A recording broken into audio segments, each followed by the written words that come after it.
I feel like there's no pleasing anyone with making a Han Solo movie. This has been hated from the announcement. People were like, we're making a Han Solo movie, and they were like, no, it's awful. Not it's going to be awful. They already decided it was awful.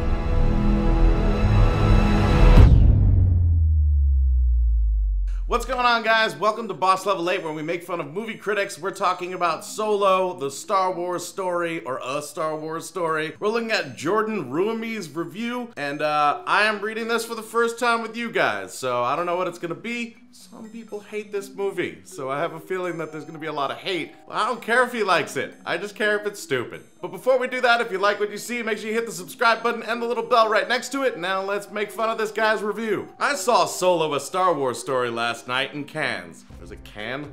I always forget. I am very far from French, and yet really close to Canada. You know, that movie about Han Solo, his origin story, if you will. And truth be told, I believe it to be the single worst Star Wars movie ever made. Man, a lot of people didn't see Ewok movies. There's 2 of them. There is no way that you can say this is worse than the 2 Ewok movies. I don't even care if it's good or bad. There is no way that it's worse than the 2 Ewok movies. Yes, worse than those George Lucas prequels. At least they had some kind of heart and striking visuals. Fair. Not a single fucking puppet, but, you know, there was stuff to look at. This Solo film has nothing going for it. You can clearly feel confusion and angst in the frames of the Ron Howard flick. Why? I don't really want to explain. Here's my opinion on this movie as a movie reviewer. Why? I don't feel like explaining it to you. Well, that sucks. That's like watching SportsCenter and never having explained why they think some team's gonna win. That's how sports works, right? I don't know. I liked the Ewok movies. I didn't. Alright.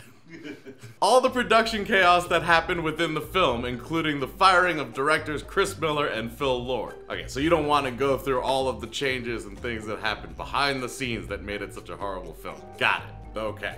I feel like if you're gonna make a point, it might help solidify your point, but if it's unnecessary, let's move on. They made their money, and so did you. The movie is basically an attempt to give Han Solo an origin story. Fair enough. Alden Ehrenreich, who was reported to have an acting coach on set after Disney wasn't too happy with his acting, is not bad, but he's still miscast. The guy who needed an on-set coach was not bad. That's funny. I guess credit where credit's due. He did the work. Well played. The 28-year-old actor just can't capture the spirit of Harrison Ford's original performance. It's as simple as that. We just don't care. 1, I really hate when you speak for all of us. I'm not even saying I care. I just don't want you speaking for me. 2, I have to agree. He wasn't Harrison Ford. It's hard for me to disagree with that, because if he was, that's amazing. And I think that that's the whole problem with how people are gonna approach this movie. They're not gonna want it to be Han Solo, they're gonna want it to be Harrison Ford. They're not gonna want it to be Lando, they're gonna want it to be Billy D. Williams. But let's be honest, we want everything to be Billy D. Williams. Conan the Barbarian should have been Billy D. Williams. Everything would be better if you replaced the actor with Billy D. Williams. I don't claim you can have a better time with Colt 45 than without it. But why take chances? Prove me wrong. Do it. I just felt bored and irritated, but the relentless cutting will surely please Michael Bay and Marvel fans. Michael Bay fans? Really? That's a weird thing to compare this to. Even Marvel fans, but at least Marvel stuff has, like, you know, plot. Glover's Lando Calrissian and the Millennium Falcon are actually the highlight of this thing. Okay, so you did give credit where credit is due when it came to Lando. Although there's no way that he could replace Billy D. Williams, because Billy D. Williams makes everything better. Well, at least I can still say to her, how about a nice, cool, smooth Colt 45?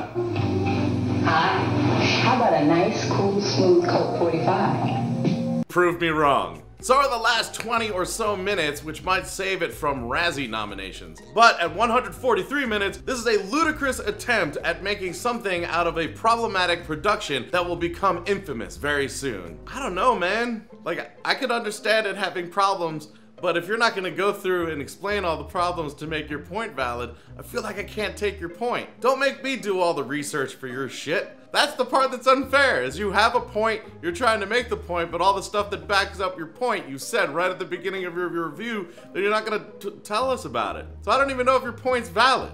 You could be like, originally human beings had 3 legs, but I'm not gonna go into like how I can prove that and why that's actually valid. You just have to accept my word. No, I don't have to accept that.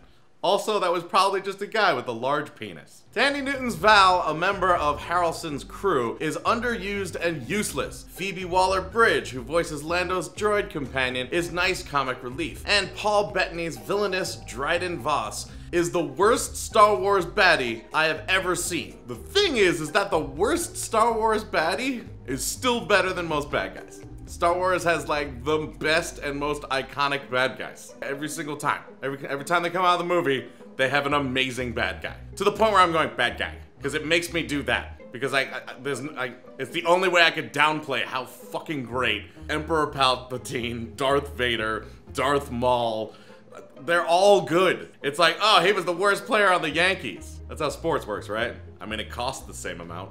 They pay for all their players, right? Isn't that the ongoing joke? I don't know sports, but I do know this. If Billy D. Williams was on the Yankees, it would be better. I like this here. I like this here.